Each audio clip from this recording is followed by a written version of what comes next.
Why should we care about news overseas? That's a good question. Welcome to Azimuth Podcast. I'm Kimberly McNabb, and with me is Barrett McNabb. So recently, little girls ages 6 to 9 were killed and more than a dozen injured at a Taylor Swift event recently in the UK. And almost immediately after the attack, social media posts speculated that the suspect was an asylum seeker who arrived in the UK on a boat. In fact, as the BBC and other media outlets reported, the suspect was born in Wales to Rwandan parents. Riots and protesters broke out throughout the UK. Police believe that the violence has broken out due to their own political purposes. Well, London's Metropolitan Police Chief warned that officials will not only be cracking down on British citizens for commentary on the riots in the UK, but on American citizens as well. You can't enforce regular law, but you're going to come over across the pond. Wow, that's crazy. So let's go ahead and take a look at this clip. We will throw the full force of the law at people. And whether you're in this country committing crimes on the streets or committing crimes from further afield online, we will come after you. Talk to me about that, because we have seen some high-profile figures whipping up the hatred. You talked about it in there with the officers, in fact, about this being added to by online commentary. I mean, I'm even thinking of the likes of Elon Musk getting involved. What are you considering when it comes to dealing with people who are whipping up this kind of behaviour from behind a keyboard, maybe in a different country? Being a keyboard warrior does not make you safe from the law. You can be guilty of offences of incitement, of stirring up racial hatred. There are numerous terrorist offences regarding the sort of publishing of material. All of those offences are in play if people are provoking hatred and violence on the streets, and we will come after those individuals just as we will physically confront on the streets the thugs and the obs who are causing the problems for communities.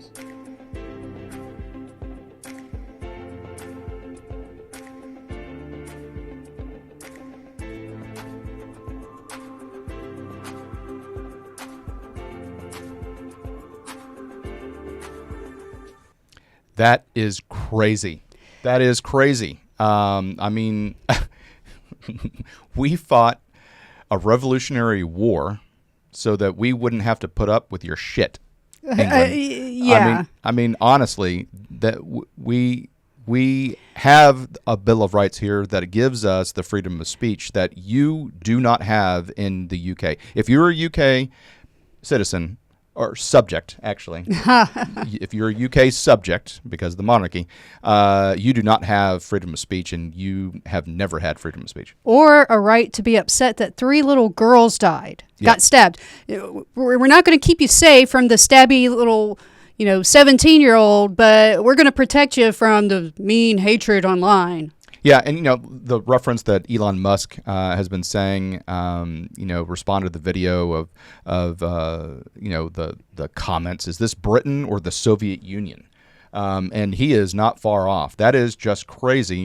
If you recall, we did a video about a woman that was arrested for praying in front of an abortion clinic. It was outside of whatever radius that they couldn't do anything in. It was outside that, but she just had her head bowed, and she was arrested for what they perceived were her thoughts.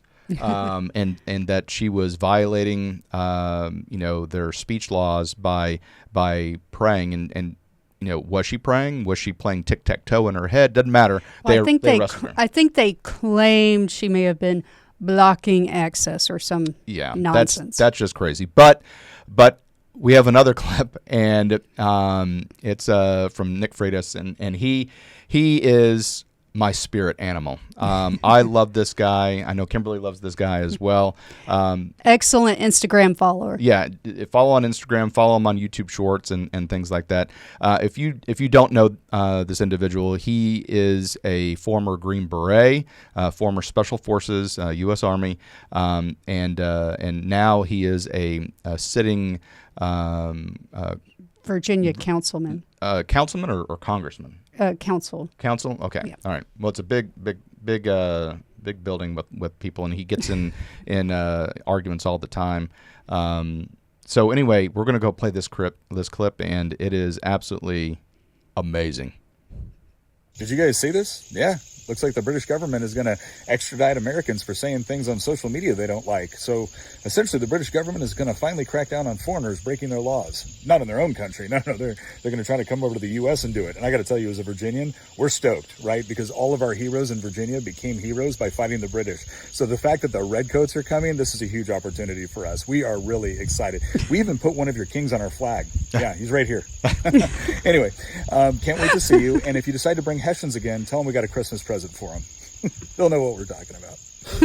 That is hysterical. And anyway, hysterical. It's the Redcoats are coming, and we're ready for you. I'm not a keyboard warrior. I'm an actual warrior, and there you go. Gauntlet's been thrown, Mr. UK policeman. We fought a war so that we didn't have to put up with your bullshit, and we're still going strong. Yep.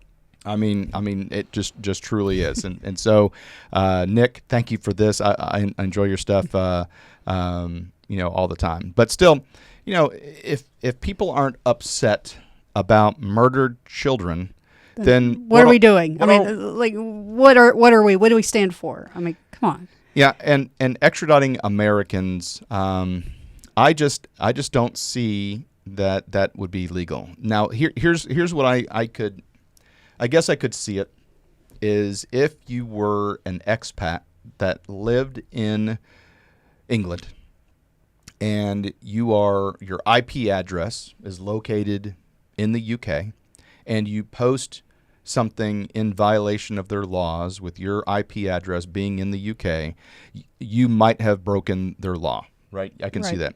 But when your IP address is outside of that location and that jurisdiction in the United States, we have freedom of speech. We have freedom. Yeah. We're not breaking a law here. And so for them to say that they're going to extradite for breaking a law, it's not physically located. I mean, I just don't understand how this would be legal. It makes the guy sound stupid, but would Harris send us over if she wins? I don't know. If you also said something against her, I fully believe she might, or her running mate for that matter. I mean, they've both had comments to make me think so. I mean, Kamala Harris and her positions for the 2020 campaign, right. She was pro-censorship of social media. She told Mark Zuckerberg in 2019, this is not a matter of free speech. This is a matter of holding corporate America and big tech companies responsible and accountable for what they are facilitating, referencing what's said on social media. Yeah, it's kind of interesting. Is it, these town squares, and there's been Supreme Court cases and things like that, and I think one of the Supreme Court justices got a little carried away and turned everybody off, but still in aggressive in their position of big tech and free speech and the ability for big tech to censor free speech, namely conservative voices, and promote liberal voices. But this is for her to say that it's the responsibility of these electronic digital town squares to censor speech, and I can't agree. I just don't agree with this. Really big tech shouldn't be jumping in. They're not editors of a newspaper or a magazine. They're not generating the content themselves. They're just cherry picking who gets to say what they want on the internet. And that's one of the things I think that Elon Musk, everybody is so mad at him because he is actually letting free speach reign. Yep. I mean, that's just straight up what he is. I mean, he is. People are telling the truth, and he's letting them tell their truth. Now, obviously, he's doing it at great expense to himself. He purchased Twitter, now X, and he's lost advertisers. And there's been organizations that have campaigned to prevent him to get advertisers. I think there was some nonprofit advertising company that was getting companies like Mars and other big Nike, other big companies to boycott Twitter, and he sued them out of existence. He filed a lawsuit, and they said, we quit. We don't have any money, so we're closing down. So I mean, that's when you have that kind of deep pockets, you can, people that are harassing you is like a little chihuahua trying to nip at the heels of a giant bull. But still, they were trying to influence his company to suppress free speech, and he said, I'm not doing that. Right. Well, Kamala Harris's VP pick is not any different either. Tim Walz went on MSNBC to support censoring disinformation and declared there's no guarantee of free speech on misinformation or hate speech, and especially around our democracy. Well, you know what? Sometimes the truth hurts. Sometimes you're not going to like it. Right. Like, I am not a professional figure skater. Sorry, sucks. Let's move on. People need to hear the truth. Right. I agree. And just because you don't like it means it's misinformation. And when did this Orwellian term come from, misinformation? It's like it's either fact or fiction. Well, I can tell you exactly where it came from. It came from Donald Trump running for president in 2016. They invented it. I think that's when they didn't want to They didn't want to say he was lying, but no, we don't like it. Right. Well, I mean, but it's not that even if he was telling the truth, in order to rebrand the truth into what you want it to be, calling it misinformation or disinformation. I mean, even the Obama administration attempted to create a Bureau of Disinformation. And it was that silly woman who did the Mary Poppins song about disinformation. I'm not going to play it because it's stupid. But she quickly was destroyed, and her position was eliminated. But thank God. But again, so you have a human being that's appointed by a liberal administration who gets to cherry pick and choose what you get to hear, because she gets to decide what's information and what's misinformation. And that, to me, is scary, and it should scare you as well. Power. That's no much one, power. No one should hold that much power. Exactly. I mean, also, we live in this era of, you can tell people grew up without the saying "sticks and stones may break my bones," but words will never hurt me. I mean, just they clearly did not grow up in that kind of neighborhood. Well, I always love the "I'm rubber, you're glue. Anything you say bounces off me and sticks to you." Well, I think we could definitely apply that to the media with the projecting. But I look at it this way, and Hollywood should really be against limiting free speech, because Agreed. when you're not allowed to say or do certain things, it kind of narrows the field of where your brain can go, and it's limiting creativity. I know it's limiting friendships and comedy. I mean, come on, nothing is funny anymore. I mean, all you have to do is look at the ratings of these late night quote unquote comedy shows. Did you see the one with Stephen Colbert? He was talking to Caitlin Collins and said, "Well, your outlet CNN is never biased," and the people started laughing like as a joke, and they're like, "Oh, we didn't mean that as a laugh lie, but I guess it is." She smirked at it as well, like, I've been caught. You caught me. They know. My hand's in the cookie jar. Right. But, also, when you're having a discussion with someone, it's a good way. Maybe we shouldn't call them debates or interviews, because it can sound hostile and people get all defensive. Just call it a conversation, like Elon and Trump's conversation on X, because then you feel more free to share ideas without it being adversarial, and you can kind of hammer out those ideas and do iron sharpens iron. And when you never hammer anything out, it's just mush. Right. No, I mean, that's the problem, is that the political discourse in this country has just gotten to this fever pitch, and nobody can just talk to each other anymore. I remember under Ronald Reagan, when you've got compromise going on, and everybody, just about everybody, was a moderate, and now it is right. I mean, JFK's positions. I mean, I watched this PragerU video with Larry Elder talking about JFK, and I was like, dude, he sounds Republican. Right. It's crazy. I mean, the Democrat Party today is not JFK's Democrat Party. No, I mean, it just I it just isn't. don't think he would be that way at all. Maybe that's why.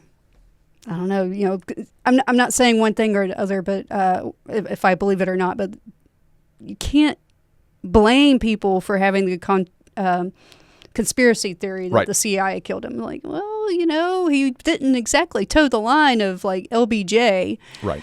But also, back to limiting free speech. You know, if you limit speech, what's next? Books, music? I mean, come on. How good is music today?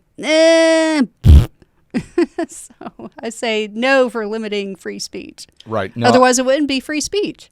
One of my we got a couple historical quotes, but one of my favorite one is from Mark Twain, and he's talking about the press when he said, "Never get in a war of words with somebody who buys ink by the barrel." Right, because they're just gonna keep hammering you, and you know, try and outproduce the amount of words that you can do, and it's what it Say a seems whole like. lot of something, but not really saying anything. That's how I feel anytime Kamala Harris does speak. Yeah. Well, I mean, obviously, and that's why she hasn't spoken. That's why she's not speaking right now, and the media are covering that up for her because you know, she cannot go without her teleprompter and then sound like an intelligent human being. No, I don't do the word salad. I do the word ball of yarn. It's just twisting and turning and not going anywhere. Exactly. But also, Ben Franklin said, "In those wretched countries where a man cannot call his tongue his own, he can scarce call anything his own. Whoever would overthrow the liberty of a nation must begin by subduing the freeness of speech without freedom of thought. There can be no such thing as wisdom and no such thing as liberty without freedom of speech, which is the right of every man," and I think you would add Yep. every woman as well. Yeah, but not just the right of some bureaucrat. Right. So we have had a couple court cases regarding free speech. In 2016, Mattal versus Tam, the Supreme Court position was that hate speech is not protected by the First Amendment, strikes at the very heart of the First Amendment. Speech that demeans on the basis of race, religion, gender, disability, age, ethnicity, and the sort are indeed, yes, hateful. But the proudest boast of our free speech jurisprudence is that we protect the freedom to express the thought that we hate.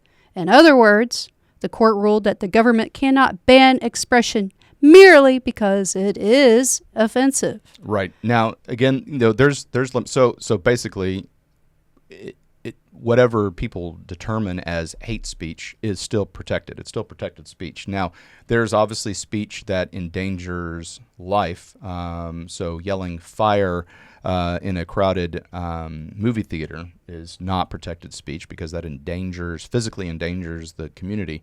But still, we need to get around the fact that anytime people disagree, and this is often the left, the left will throw down the buzzword du jour. What you're saying is hate speech. What you're saying is racist. You're a racist. What you're saying is bigoted. You're a bigot. And It's so just to shut the conversation down, Yeah. not to actually prove a point. it's often because you're losing.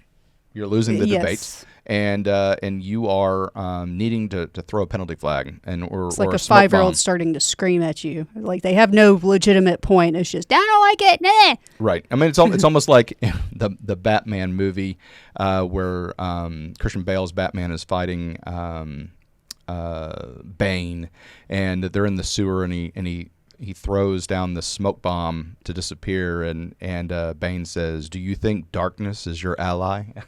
I mean, so you know, it's just like, I'm losing. I got to throw a smoke bomb down, and we see through the smoke. And really, it's because your arguments are not valid, and so you're just going ahead and start calling people names. Yeah. Well, there was also another Supreme Court case regarding free speech. As recently as June 2024, Murphy versus Missouri, the plaintiffs have sought an injunction to restrict the administration's ability to coerce social media companies like Facebook and X to take down certain posts, arguing the Biden administration used its vast regulatory authority to trample on the First Amendment when it requested the removal of material about COVID-19 vaccines and other topics. Yeah, for that, specifically, also it talked about how the Biden administration was, having the FBI write letters to Facebook and Mark Zuckerberg to tamp down the Hunter Biden laptop story and say that this was, misinformation from Russia, and that it was a campaign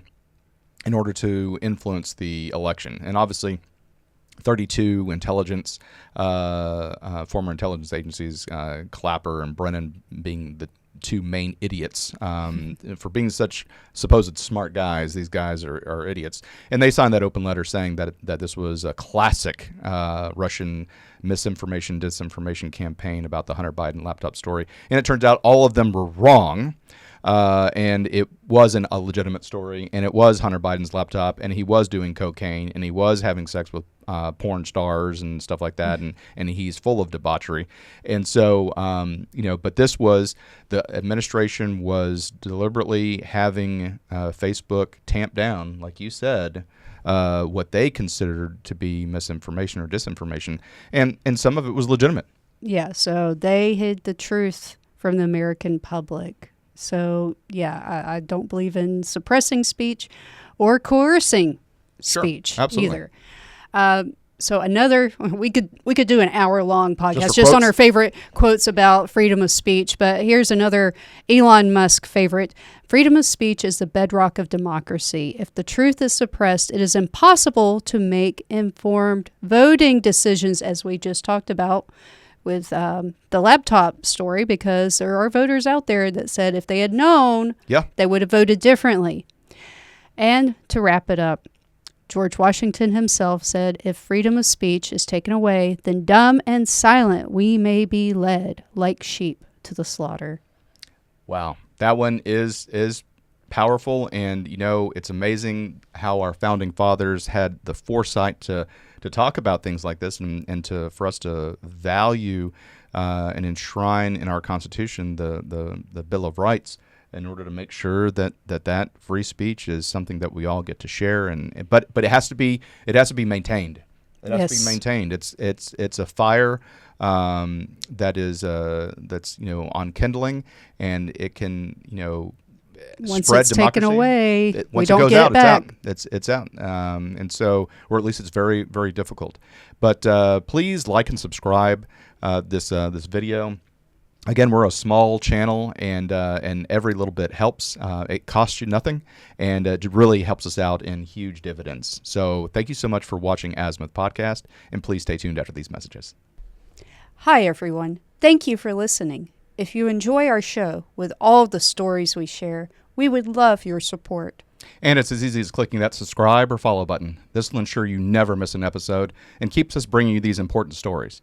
Your support makes a huge difference. Thank you so much for being part of our podcast family. Thanks, and keep tuning in.